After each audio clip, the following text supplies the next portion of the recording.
Hi everyone, నా పేరు Nanda and welcome to my channel Nanda's journey.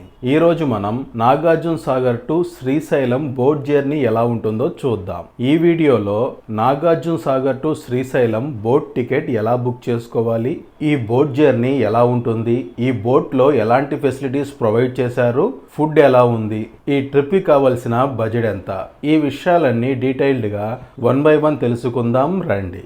వీడియోలోకి వెళ్లే ముందు Nagarjuna Sagar to Srisailam boating ticket ఎలా బుక్ చేసుకోవాలో చూద్దాం. తెలంగాణ టూరిజం వెబ్సైట్ ఓపెన్ చేయండి. ఆ వెబ్సైట్ లింక్ డిస్క్రిప్షన్ లో ఇస్తాను, అదే విధంగా స్క్రీన్ పైన కూడా ఇస్తాను, చెక్ చేయండి. వెబ్సైట్ ఓపెన్ చేయగానే ఇలా ఉంటుంది. ఇక్కడ మెనూలో hotels, packages, boating, sound, lights అని ఉన్నాయి కదా, వీటిలో బోటింగ్ క్లిక్ చేయండి. ఇందులో మొదటిగా సెలెక్ట్ ప్యాకేజ్ టైప్ క్లిక్ చేయండి.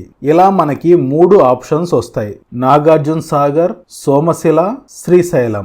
నాగార్జున సాగర్ నుంచి ప్రతి శనివారం శ్రీశైలంకి బోట్ వెళ్తుంది. అదే విధంగా ప్రతి ఆదివారం శ్రీశైలం నుంచి నాగార్జున సాగర్ కి రిటర్న్ వస్తుంది. మీ కన్వీనియంట్ ని బట్టి నాగార్జున సాగర్ టు శ్రీశైలం వెళ్ళొచ్చు, లేదంటే శ్రీశైలం నుంచి నాగార్జున సాగర్ వెళ్ళొచ్చు. మీరు up and down Nagarjuna Sagar నుంచి శ్రీశైలం వెళ్ళి శ్రీశైలం నుంచి తిరిగి నాగార్జున సాగర్ రావాలన్నా బుక్ చేసుకోవచ్చు. ఎలా వెళ్తారనేది మీ చాయిస్. అదే విధంగా ప్రతి శనివారం సోమశిల నుంచి శ్రీశైలంకి బోట్ లభిస్తుంది. నాగార్జున సాగర్ నుంచి వెళ్తారా, సోమశిల నుంచి వెళ్తారా అనేది మీ చాయిస్. నాగార్జున సాగర్ నుంచి శ్రీశైలం వెళ్ళినా లేదా శ్రీశైలం నుంచి నాగార్జున సాగర్ వచ్చిన టికెట్ 2000, చిన్నపిల్లలకు 1600. అదే మీరు up and down Nagarjuna Sagar నుంచి శ్రీశైలం వెళ్ళి మళ్ళీ తిరిగి బోట్లో వస్తే 3000, చిన్నపిల్లలకైతే 2400. 3 ఆప్షన్స్ కనిపిస్తున్నాయి కదా. మీరు నాగార్జున సాగర్ నుంచి వెళ్తుంటే నాగార్జున సాగర్ సెలెక్ట్ చేసుకోండి. శ్రీశైలం నుంచి నాగార్జున సాగర్ వస్తుంటే శ్రీశైలం సెలెక్ట్ చేసుకోండి. నేను నాగార్జున సాగర్ నుంచి వెళ్ళడానికి ఎగ్జాంపుల్ చూపిస్తాను, మిగతా అన్నిటికీ అలాగే బుక్ చేసుకోవచ్చు. దాని పక్కన సెలెక్ట్ ప్యాకేజ్ క్లిక్ చేయండి. 2 ఆప్షన్స్ చూపిస్తుంది, 2 వే 1 వే. మీరు అప్ అండ్ డౌన్ బోట్లో వెళ్ళాలనుకుంటే 2 వే క్లిక్ చేయండి, 1 వే వెళ్ళాలనుకుంటే 1 వే క్లిక్ చేసుకోండి. నేను 1 వే క్లిక్ చేశాను. క్యాలెండర్లో చెక్ చేస్తే ప్రతి శనివారం బోట్ ఆప్షన్ ఉంది. అదే మీరు శ్రీశైలం సెలెక్ట్ చేసుకుంటే ప్రతి ఆదివారం బుకింగ్ ఆప్షన్ ఉంటుంది. డేట్ సెలెక్ట్ చేసుకోండి. ఆ పక్కన నెంబర్ ఆఫ్ పర్సన్స్ సెలెక్ట్ చేసుకోండి. పిల్లలుంటే నెంబర్ ఆఫ్ చిల్డ్రన్ సెలెక్ట్ చేసుకోండి. ఈ పేజ్ ఓపెన్ అవుతుంది. ఇక్కడ చివర్లో బుక్ మీద క్లిక్ చేయండి. ఈ పేజ్ ఓపెన్ అవుతుంది. ఇక్కడ మీ పేరు, జెండర్, ఏజ్ ఇచ్చి చివర్లో కంటిన్యూ క్లిక్ చేయండి. అలా క్లిక్ చేయగానే కింద ప్యాసింజర్ డీటెయిల్స్ అడుగుతుంది. ఇక్కడ మీ పేరు, ఫోన్ నెంబర్, ఈమెయిల్ ఐడి, మన స్టేట్ డీటెయిల్స్ ఇచ్చి కింద ఐ అగ్రీ క్లిక్ చేసి కంటిన్యూ కొట్టండి. ఆ కింద పే నౌ ఆప్షన్ వస్తుంది. దాన్ని క్లిక్ చేయండి. కన్ఫర్మ్ డీటెయిల్స్ అని చూపిస్తుంది. ఒకసారి మీరిచ్చిన డీటెయిల్స్ కరెక్ట్ గా ఉన్నాయా లేదో చెక్ చేసుకోండి. మిస్టేక్స్ ఉంటే క్లోజ్ చేసి మళ్ళీ కరెక్ట్ గా డీటెయిల్స్ ఇవ్వండి. అన్ని కరెక్ట్ గా ఉంటే చివర్లో పే క్లిక్ చేయండి. ఈ పేజ్ ఓపెన్ అవుతుంది. ఇక్కడ మనం పే చేయడానికి చాలా ఆప్షన్స్ ఉన్నాయి. నేను యూపీఐతో పే చేశాను. మీరు మీ కన్వీనియంట్ ఆప్షన్ తో బుక్ చేసుకోండి. పేమెంట్ చేస్తే టికెట్ మన మెయిల్ ఐడికి వస్తుంది. ప్రింట్ తీసుకోవాల్సిన అవసరం లేదు, మీ మెయిల్ చూపిస్తే సరిపోతుంది. రండి, ఇప్పుడు మనం నాగార్జున సాగర్కి వెళ్ళి నాగార్జున సాగర్ నుంచి బోట్లో శ్రీశైలం వెళ్దాం. నేను నెల్లూరు నుంచి నాగార్జున సాగర్కి వెళ్తున్నాను. నెల్లూరు నుంచి నాగార్జున సాగర్కి డైరెక్ట్ బస్సెస్ లేవు. 3-4 బస్సులు మారి వెళ్లాల్సి వచ్చింది. హైదరాబాద్ నుంచి నాగార్జున సాగర్కి డైరెక్ట్ బస్సెస్ లభిస్తాయి. టైమింగ్స్ తెలియదు, బస్ స్టాండ్కి వెళ్ళి చెక్ చేసుకోండి. ఇతర ప్రాంతాల నుంచి వచ్చే వాళ్ళు ముందుగా మాచర్ల లేదా నల్గొండ చేరుకోండి. అక్కడి నుంచి నాగార్జున సాగర్కి బస్సెస్ లభిస్తాయి. మిర్యాలగూడ నుంచి కూడా నాగార్జున సాగర్కి బస్సెస్ లభిస్తాయి. ఎక్కువగా ఉండవు, కొన్ని బస్సెస్ మాత్రమే ఉంటాయి.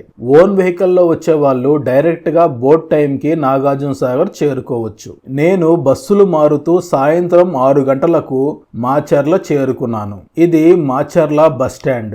మాచర్ల నుంచి నల్గొండ వెళ్లే బస్సెస్ అన్ని నాగార్జున సాగర్ మీదుగా వెళ్తాయి. ఇవి మాచర్ల నుంచి నల్గొండ వెళ్లే బస్ టైమింగ్స్. ఇప్పుడు సాయంత్రం 6:30కి బస్సు ఉంది.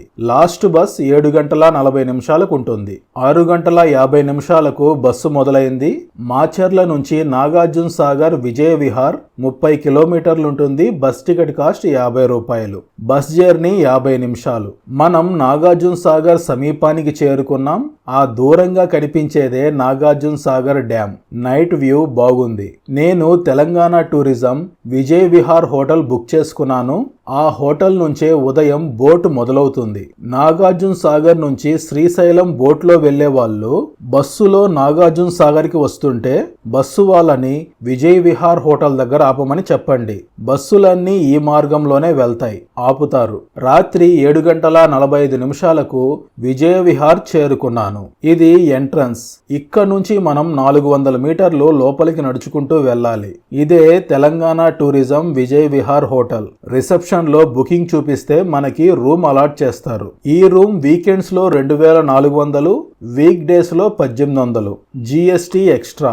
ఇంకా 3000, 4000 కూడా రూమ్స్ లభిస్తాయి. బోట్ ఉదయం 9 గంటలకు స్టార్ట్ అవుతుంది.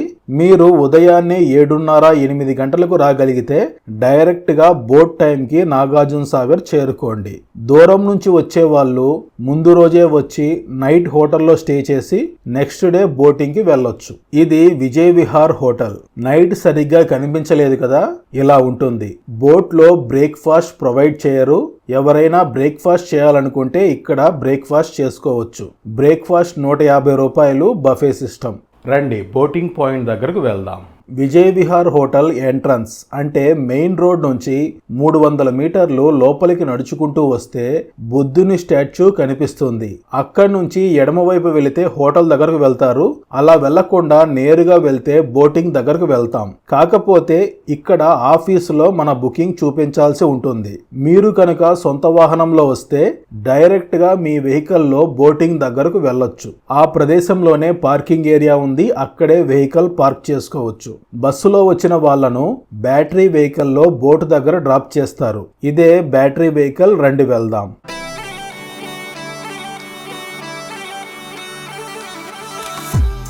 పార్కింగ్ ఏరియా నుంచి కొంచెం ముందుకు నడుచుకుంటూ వెళ్తే బోటు దగ్గరకు చేరుకుంటాం. ఇదే మనం శ్రీశైలం వెళ్లే బోట్. రండి వెళ్దాం.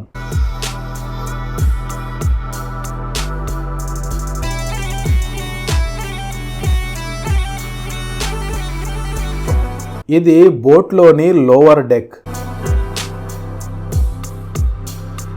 ఇక్కడ నుంచి బోట్ ఆపరేట్ చేస్తారు. Boat back side washrooms and toilets ఉన్నాయి. రండి పైన ఎలా ఉంటుందో చూద్దాం. పైన సీటింగ్ ఇలా ఉంది. Almost similar to Papikondalu boat. ఇదంతా Nagarjuna Sagar dam back water area. ఇప్పుడు సమయం ఉదయం 9:30 అయింది. మన బోట్ జర్నీ మొదలైంది. నాగార్జున సాగర్ నుంచి శ్రీశైలం బోట్ వెళ్లే మార్గం 120 కిలోమీటర్లు ఉంటుంది. బోట్ జర్నీ 6 నుంచి 6:30 గంటల సమయం పడుతుంది. సాయంత్రం 4, 4:30 సమయానికి శ్రీశైలం చేరుకుంటాం.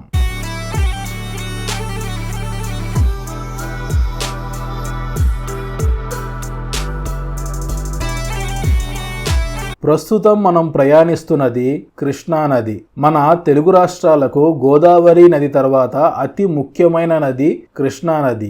ఈ కృష్ణా నది మహాబలేశ్వర్లోని సహ్యాద్రి పర్వతాల్లో జన్మించి అక్కడి నుంచి వివిధ ఉపనదులను కలుపుకొని కర్ణాటక చేరుకొని కర్ణాటకలోని తుంగభద్ర నదిని కలుపుకొని శ్రీశైలం చేరుకుంటుంది. శ్రీశైలం నుంచి నాగార్జున సాగర్, నాగార్జున సాగర్ నుంచి విజయవాడ చేరుకుంటుంది. విజయవాడ నుంచి ముందుకు ప్రయాణించి హంసల దీవిలో సముద్రంలో సంగమిస్తుంది. నేను రీసెంట్ గా కృష్ణా నది జన్మస్థానం మహాబలేశ్వర్ పై వీడియో చేశాను. ఆ వీడియో లింక్ డిస్క్రిప్షన్ లో ఇస్తాను. ఇంట్రెస్ట్ ఉన్న వాళ్ళు చెక్ చేయండి, లేదంటే మన ఛానల్లో మహారాష్ట్ర ప్లేలిస్ట్ చెక్ చేయండి. ఆ దూరంగా కనిపిస్తున్నది నాగార్జున సాగర్ డ్యామ్ గేట్స్. దాని వెడల్పు 1 కిలోమీటర్ ఉంటుంది. నాగార్జున సాగర్ నుంచి శ్రీశైలం వెళ్లే పడవ ప్రయాణంలో ఎడమ వైపు ఉన్న ప్రాంతం అంతా ఆంధ్రప్రదేశ్, కుడివైపు ఉన్న ప్రదేశం అంతా తెలంగాణ. ఇప్పుడు మనం శ్రీశైలం నాగార్జున సాగర్ డ్యామ్ మధ్యలో ఉన్న బ్యాక్ వాటర్స్ పై ప్రయాణిస్తున్నాం. ఈ బోట్ జర్నీ ఎక్కువ రోజులు ఉండదు. నాగార్జున సాగర్ డ్యామ్ లో నీటి మట్టం 560 నుంచి 575 మధ్యలో ఉన్నంత వరకు మాత్రమే బోటింగ్ ఉంటుంది. ప్రస్తుతం నాగార్జున సాగర్ లో 585 అడుగుల నీటి మట్టం ఉంది. గుర్తుంచుకోండి, ప్రతి సంవత్సరం వర్షాలు పడి ఆగిన తర్వాత Nagarjuna Sagar to Srisailam boat journey మొదలవుతుంది. నాగార్జున సాగర్ డ్యామ్ లో నీటి మట్టం 560 నుంచి 575 మధ్యలో వచ్చే వరకు ఈ బోటింగ్ ఉంటుంది. ఆ తర్వాత ఆపేస్తారు. ఆ ఎదురుగా కనిపిస్తున్న ఐలాండ్ నాగార్జున కొండ. ఈ కుడివైపు కనిపిస్తున్న చిన్న ఐలాండ్ చాకల్లగట్టు. ఈ ఐలాండ్ ని ఎకో టూరిజం హబ్ గా తయారు చేస్తారట.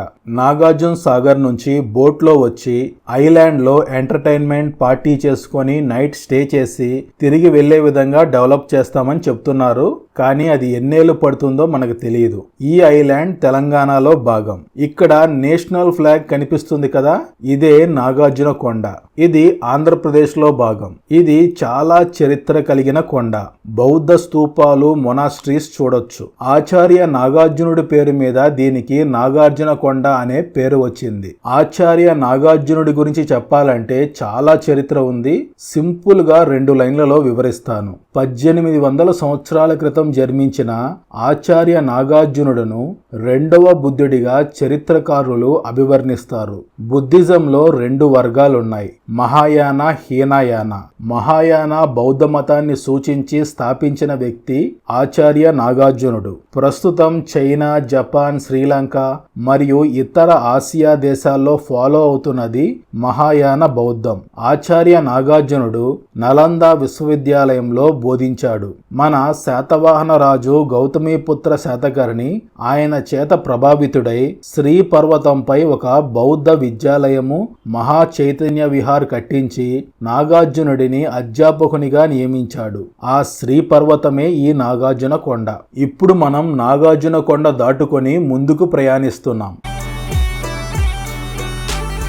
మీకు ఎదురుగా ఎడమవైపు పెద్ద కొండ కనిపిస్తుంది కదా, అది ఏలేశ్వరం కొండ. కొండపైన శివాలయం ఉంటుంది. దగ్గరకు వెళ్ళాక చెబుతాను. మీకు ఎదురుగా కనిపిస్తున్న కొండని క్లియర్ గా అబ్జర్వ్ చేయండి. ముసలి ఆకారం కనిపిస్తుంది. ఇలాంటి ముసలి ఆకారంలో ఉంటుంది. వీటిని ఇండియన్ గరియల్ అని పిలుస్తారు. వాటి ముక్కు చేపల్ని పట్టడానికి అనుకూలంగా ఉంటుంది. ఇప్పుడు క్లియర్ గా చూడండి. ఫ్రంట్ పార్ట్ పొడవుగా ఉన్న ముక్కు, ముసలి తల, తరువాత దాని శరీరం, దాని తోక. మీకు క్లియర్ గా ఆకారం కనిపించిందా లేదా అనేది కామెంట్ సెక్షన్ లో కామెంట్ చేయండి. ఇదే శ్రీ కాత్యాయని సమేత మల్లికార్జున స్వామి ఏలేశ్వరం కొండ. ఇది కేవలం శివాలయం కాదు, కృష్ణా నది పరివాహక నాగరికతకు నిలువెత్తు సాక్ష్యం. చారిత్రక పూర్వయుగం నుంచి శాతవాహనులు, ఇక్ష్వాకులు, విష్ణు కుండనీలు, పశ్చిమ చాళుక్యులు, కాకతీయులు వరకు ఘనమైన రాజ్యాల ఆనవాళ్లకు ప్రత్యక్ష సాక్ష్యం. రాతియుగం కాలం నాటి ఆదిమానవుల పనిముట్లు, మట్టి పాత్రలు ఇక్కడ లభించాయి. 1వ శతాబ్దం నాటి బ్రహ్మలిపిలో ఉన్న శాతవాహనుల శాసనాలు లభించాయి. అదేవిధంగా అనేక రకాల శాతవాహనం కాలం నాటి నాణ్యాలు, పూసలు, మట్టి బొమ్మలు, పాత్రలు లభించాయి. ఆ తరువాతి కాలంలోని వివిధ రాజ్యాల శాసనాలు, నాణ్యాలు లభించాయి. వీటన్నిటిని పురావస్తు శాఖ భద్రపరిచింది. నాగార్జున సాగర్ డ్యాం నిర్మించక ముందు కృష్ణానది ఒడ్డున ఈ ఏలేశ్వరం కొండ ఉండేది. నది ఒడ్డున పెద్ద పెద్ద ఘాట్లు, స్నానఘట్టాలు, పెద్ద మండపాలతో చాలా అద్భుతంగా ఉండేదట. నాగార్జున సాగర్ డ్యాం నిర్మించాక అవి మొత్తం డ్యాంలో మునిగిపోయాయి. ఆ కాలంలో ఏలేశ్వరంలో శివరాత్రి 21 రోజులు ఘనంగా జరిపేవారట. ప్రస్తుతం సంవత్సరంలో 2 రోజులు శివరాత్రి, తొలి ఏకాదశి రోజు మాత్రమే దర్శనం చేసుకునే అవకాశం ఉంది. ఈ 2 రోజులు ఏపీ టూరిజం, తెలంగాణ టూరిజం వాళ్ళు ప్రత్యేక బోట్లు నడుపుతారు. ఉదయం 11 గంటలకు టీ, బిస్కెట్స్ ప్రొవైడ్ చేశారు. ఆ తరువాత ఒక 2 గంటలు బాగా బోర్ కొట్టింది. చుట్టూ చూడటానికి కూడా పెద్దగా ఏమీ లేదు. అలా కొంత దూరం ప్రయాణించాక రెండు వైపులా కొండలు దగ్గరగా వచ్చి మార్గం చిన్నదిగా మారింది. వ్యూస్ చాలా బాగున్నాయి.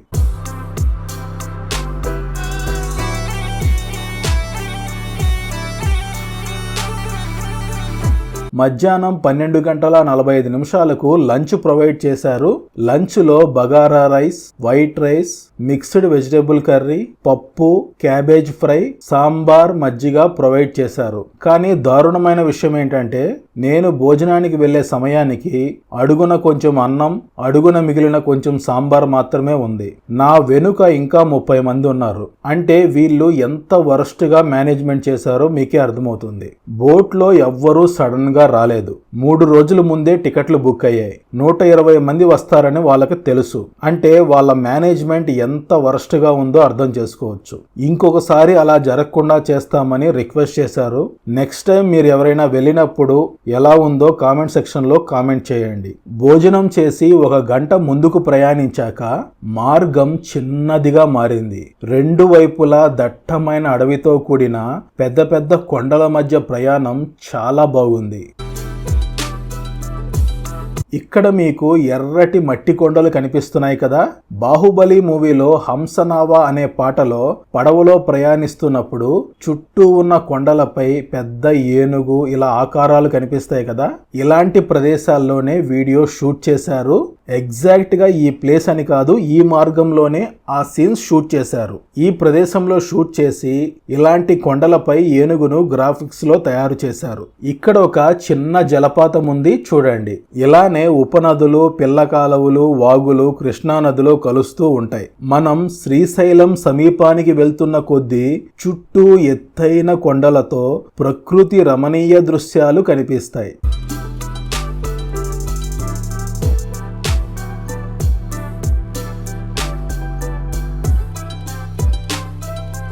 అందరూ ఎప్పుడెప్పుడు శ్రీశైలం చేరుకుంటామా అని వెయిటింగ్. శ్రీశైలం దగ్గరకు వెళుతున్న కొద్దీ వ్యూస్ చాలా చాలా అద్భుతంగా ఉన్నాయి.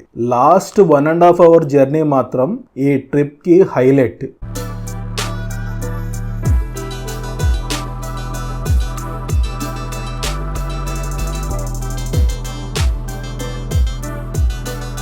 ఇప్పుడు సమయం 4 అయింది.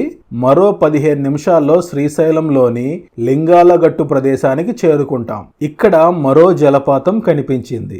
మనం శ్రీశైలం డ్యామ్ దగ్గరకు చేరుకున్నాం. ఆ ఎదురుగా కనిపిస్తున్నదే శ్రీశైలం డ్యామ్. ఎదురుగా మీకు రోడ్ బ్రిడ్జ్ కనిపిస్తుంది కదా. హైదరాబాద్ నుంచి శ్రీశైలం వెళ్లే బసెస్ అన్ని ఈ బ్రిడ్జ్ మీదుగానే వెళ్తాయి.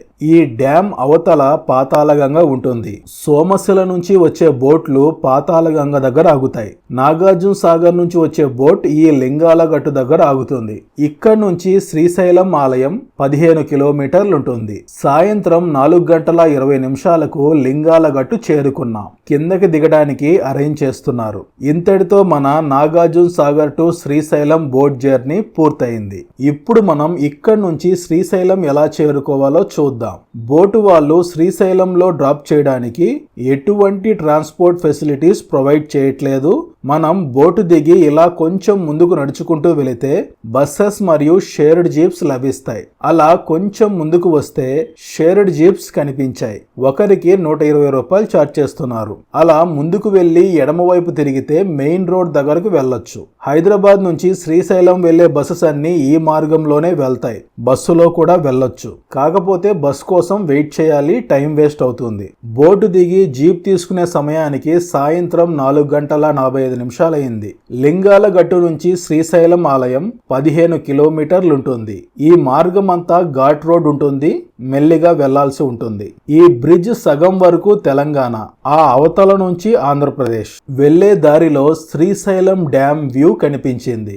జీప్లో 20 నిమిషాలు ప్రయాణించాక సాక్షి గణపతి దేవాలయం చేరుకున్నాం. ఇక్కడి నుంచి 10 నిమిషాలు ప్రయాణిస్తే మల్లికార్జున స్వామి ఆలయం చేరుకుంటాం. రూమ్ తీసుకునే వాళ్ళు ఈ గంగా సదన్ దగ్గర దిగి రూమ్స్ తీసుకోవచ్చు. దర్శనానికి వెళ్లే వాళ్ళు నంది సర్కిల్ దగ్గర దిగాలి. ఇదే నంది సర్కిల్. ఇక్కడి నుంచి మనం ఒక 400 మీటర్లు నడుచుకుంటూ వెళితే ఆలయ ఎంట్రన్స్ చేరుకుంటాం. అలా నేరుగా నడుచుకుంటూ వస్తే గంగాధర మండపం చేరుకుంటాం. కార్తీక మాసం కాబట్టి అందరూ ఈ గంగాధర మండపం దగ్గర దీపాలు వెలిగించి పూజలు చేసుకుంటున్నారు. ఇదే జ్యోతిర్లింగం శక్తిపీఠం కలిసి ఉన్న శ్రీ భ్రమరాంబ మల్లికార్జున స్వామి దేవస్థానం. నేను ఈ ప్రదేశం చేరుకునే సమయానికి సాయంత్రం 6 గంటలైంది. కార్తీక మాసం, అందులో శనివారం ఆదివారం సెలవులు ఉండడం వల్ల భక్తుల రద్దీ చాలా ఎక్కువగా ఉంది. నాకు నెల్లూరుకు వెళ్లే లాస్ట్ బస్ 8 గంటలకు ఉంది. దర్శనం చేసుకోవడానికి కుదరలేదు. మన ఛానల్లో శ్రీశైలం యాత్రపై డీటెయిల్డ్ వీడియో చేశాను. శ్రీశైలం చరిత్ర మరియు శ్రీశైలంలో దర్శించవలసిన ముఖ్యమైన ప్రదేశాలన్నీ 3 రోజుల్లో ఎలా కవర్ చేయాలో క్లియర్గా వీడియో ఉంది. ఆ వీడియో లింక్ డిస్క్రిప్షన్లో ఇస్తాను, చెక్ చేయండి. ఈ వీడియోకి సంబంధించి మీకు ఏమైనా డౌట్స్ ఉంటే కామెంట్ సెక్షన్లో కామెంట్ చేయండి, రిప్లై ఇస్తాను. ఈ వీడియో మీకు నచ్చితే లైక్ చేయండి, షేర్ చేయండి అండ్ సబ్స్క్రైబ్ చేసుకోండి. బెల్ ఐకాన్ ప్రెస్ చేయడం మర్చిపోవద్దు.